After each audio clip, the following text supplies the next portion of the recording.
Welcome back to our channel. The night was heavy with rain, as if the sky itself wept for what was about to unfold. Derek's footsteps echoed through the wet pavement outside the bar, each step driven by the kind of anger that hollowed out the soul. He hadn't planned to come there, not consciously. Something had drawn him, an unease that had lived in his chest for weeks, clawing at his ribs like a warning he refused to hear. When he looked through the rain-smeared glass, the world stopped. Inside, beneath the dim amber light and the haze of cigarette smoke, Ashley's hands clung to Jacob's shoulders, her lips finding his as if the rest of the world no longer existed. Derek's heart didn't break with sound or drama. It just collapsed. Quietly. Completely. He didn't burst in. He didn't scream. He simply turned away, numbness freezing his veins. The betrayal wasn't only in the act, it was in the realization that somewhere, somehow, he had already lost her long before that kiss. Hours later, he found himself driving with no destination, the rain blurring the highway lights into streams of gold and red. He felt like a ghost, drifting between rage and despair. The weight of every moment spent trying to hold things together pressed down on him until he could barely breathe. Ashley's laughter haunted him, not the laughter he'd just seen, but the one from years ago, the one that made him believe they could survive anything. Meanwhile, Jacob's betrayal had left another casualty. Naomi sat alone in her apartment, the sound of silence louder than any argument could have been. She had seen Jacob leave with Ashley. She had heard the rumors before, but this was confirmation. The man she loved had crossed a line, and the pain burned through her like wildfire. When Derek knocked on her door that night, neither of them knew what they were searching for. Maybe closure. Maybe revenge. Maybe just someone who could understand what it felt like to be destroyed. They didn't speak much. They didn't need to. The air between them was heavy with shared sorrow, with the weight of betrayal that made them both strangers in their own lives. Naomi looked at him and saw her own reflection, the same broken trust, the same desperate need to feel something other than pain. What began as comfort became something darker, something desperate. In each other's arms, they weren't Derek and Naomi, they were two lost souls trying to silence the storm inside. The night was a blur of emotion and recklessness. Guilt didn't matter, not yet.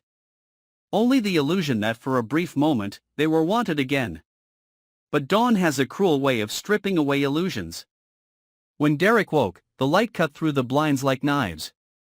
Naomi was beside him, silent, eyes open, staring into the ceiling as if searching for forgiveness that wouldn't come. The truth pressed down on them, what they'd done couldn't be undone. The room was thick with regret, the air suffocating in its stillness. He rose without a word, pulling on his shirt, each button feeling like a confession. Naomi didn't try to stop him. She knew that whatever had happened between them wasn't love. It was pain trying to find a place to hide. Outside, the city felt colder. Derek's reflection in a store window barely looked human, just a man hollowed out by decisions he couldn't justify. He wanted to hate Ashley, to curse Jacob, but all he felt was exhaustion. Somewhere deep inside, a darker part of him whispered that maybe he had always known this ending was inevitable. Ashley, meanwhile, woke beside Jacob with a strange mix of satisfaction and dread. The thrill of rebellion was already fading, leaving behind the acrid taste of guilt. She thought of Derek, of his quiet strength, his unwavering trust, and the memory made her chest tighten until she couldn't breathe. Jacob, sensing her distance, didn't say a word. He didn't need to. He'd seen this before, the moment desire turns into regret. By midday, the fallout began. Naomi disappeared from the modeling agency, deleting every trace of Jacob from her phone. Derek didn't return home for days. Ashley called, but he never answered. The silence between them grew into something vast, something that swallowed whatever love remained. The truth spread quickly. The bar staff had seen them. Photos surfaced. Whispers turned into headlines in the small social circle they shared. And as the days unfolded, each character unraveled in their own way. Derek's anger turned inward. He began questioning every moment, every word, every decision that had led to this collapse. He drowned his thoughts in work, in whiskey, in meaningless routines. But nothing silenced the image of Ashley and Jacob, that single, devastating instant replaying behind his eyelids every time he closed them. Naomi tried to be strong, but strength felt like an act. At night, she would stare at her reflection and wonder if she had become no better than those who betrayed her.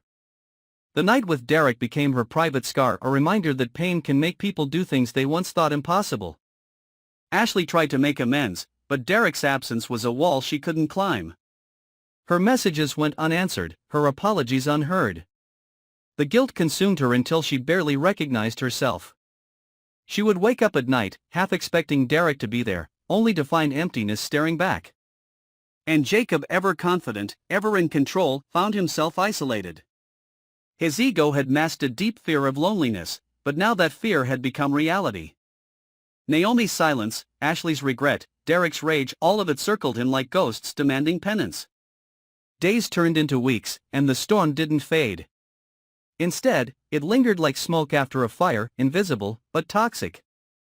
Every choice had led them here, and none of them could claim innocence. By the time winter crept in, Derek stood on the pier near the river, the wind biting through his coat. He watched the water move. Slow, relentless, uncaring. He realized something then: sometimes the people who break you are the same ones who taught you how to love. Behind him, the world continued to spin, Ashley drowning in guilt, Naomi struggling with shame, Jacob facing his own unraveling. Each of them had crossed a line, each trapped in their own version of hell. There was no redemption yet. Only the slow, painful understanding that once trust is broken, even love can't always rebuild it. And in the quiet of that realization, Derek finally understood that forgiveness wasn't a gift for others, it was a decision to stop destroying himself for what was already lost. The night fell heavy over the city, draped in fog and silence. Derek stood alone outside his apartment, unable to turn the key. The air was colder than usual, the kind that seeped through skin and memory alike. Inside, everything still smelled like her faint perfume, lavender, and regret. He dropped his phone on the table, its screen lighting up with unread messages, Ashley's name over and over, each one a ghost he refused to let in. He didn't hate her anymore, not exactly. Hate would have required energy, and he had none left. What remained was a quiet ache, a hollow inside his chest that no apology could fill. Somewhere between anger and sorrow, he had stopped caring about revenge and started wondering when he had stopped recognizing the man in the mirror. Naomi, meanwhile, stared at the ceiling in her darkened apartment, the sheets still tangled from the night she'd tried to forget everything. The memory of Derek's hands, his breath, his desperation, it replayed like a confession. She didn't regret him, she regretted the reason he had come to her. They had both used each other to feel less broken, and that truth was sharper than any betrayal Jacob had ever delivered. Jacob wandered through his studio in silence, the sound of his own heartbeat echoing in the empty space. He told himself he didn't care, that love was a game and he had simply played better than the rest. But when he caught his reflection in the mirror, there was nothing victorious there, just a man stripped bare, consumed by the consequences of his own arrogance. For the first time, he felt something close to fear. Ashley tried to move on. She forced herself to smile in public, to attend shoots, to pretend she wasn't unraveling inside. But every time a camera flashed, she thought of Derek's eyes, the way they had once held warmth, now frozen with disappointment. She had crossed a line that could never be erased, and the guilt clung to her like a second skin. Weeks passed. The city carried on, indifferent to their collapse. Yet beneath the surface, each of them drifted closer to their own breaking point. Derek began running again, long distances at night, through empty streets, as if pain could be outrun. Naomi signed a new contract, but behind her poised expression, she carried a silent exhaustion. Jacob threw himself into new flings, none of which lasted more than a night. Ashley stopped answering calls altogether. Then came the first encounter, accidental, inevitable.